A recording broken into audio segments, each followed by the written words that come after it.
Hi, welcome to Rebel TV and the first interview and episode of Rebel TV. Joining me today, Brent and Jordan McCullough from GitHub. Why don't you introduce yourselves and tell us a little bit about what you do at GitHub? So I'm Brent Beer. I've been a trainer at GitHub for a number of months now and have just been helping out the team, traveling around, going to speaking at conferences, and generally just kind of spreading the word about kind of what GitHub does and how we work and how to use Git and GitHub.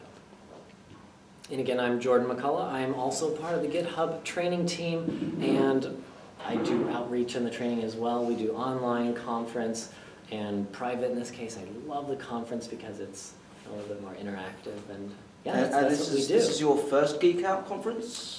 Yeah, this is both of our kind of first time actually even being in Estonia for me. So. Yes. Oh, awesome. Yeah. And you're enjoying it? Yeah, it's good. Yeah. I like the city. Cool. Yeah. You both did a 4-hour workshop today. Yes. Tell us a little bit about that, a little bit about what you discussed in the workshop. Yeah. Brent, you want to start off? So the workshop that we were going for was kind of broad overview of some tips and tricks that you might not generally talk about when interacting with Git and GitHub. So this might be some stuff on the command line or some additional command line flags you might not normally see, and also some parts of the GitHub interface that we purposefully try to keep out, and this could be like the author tab or viewing the comparison between multiple commits and branches and ranges and that kind of stuff. So really just taking the experience of using either tool, whether it be Git or GitHub or the combination of the two, and taking that experience to the next level.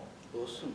And also, I think, taking both Git and GitHub and seeing ways that you can actually use Git as a command line tool, and things that, when you interact with the tool, actually are reflected and affected on GitHub, whether that's issues or pull requests or code changes, ways that are controlling that in a way that geeks, I think, can really relate to, rather than simply, oh, I have a UI and have command line, but kind of a merging of the two and how those two interact and behave. And it truly was unleashing the inner geek. It was a very Absolutely. interactive demo. And so there are a couple of things which, once you showed, like, for example, commands on the end of a URL and things like that, not many people in the room had heard of. I guess is it a problem when you create new features to try and socialize that around the Git network?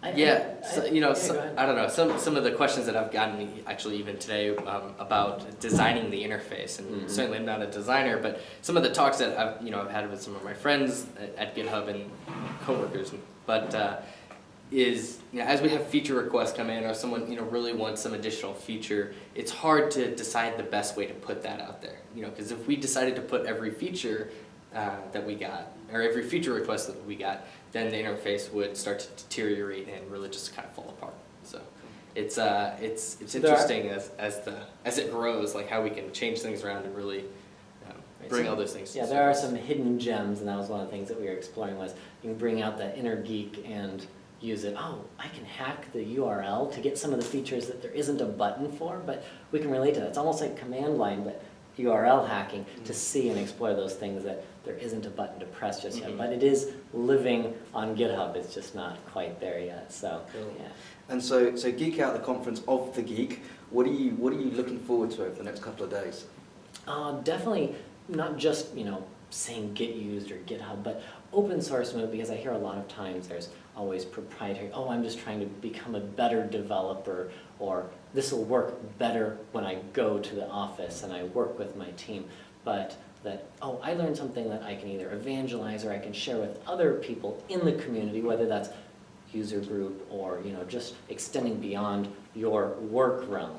But getting that reach out a little bit more, so some knowledge that goes beyond your day-to-day activities. Yeah, and just really finding out kind of some exposure to how some people are using Git and GitHub, and collecting some data even for like Chrissy back in the office, and some of the user experience that we've started to really hammer home, and just kind of find out what people are excited about with Git and GitHub and their different workflows and open source tools. Awesome. So, Jordan, Brent, thank you very much for your time. Thank you. And thanks for talking to us at Rebel Labs. Absolutely. Thanks.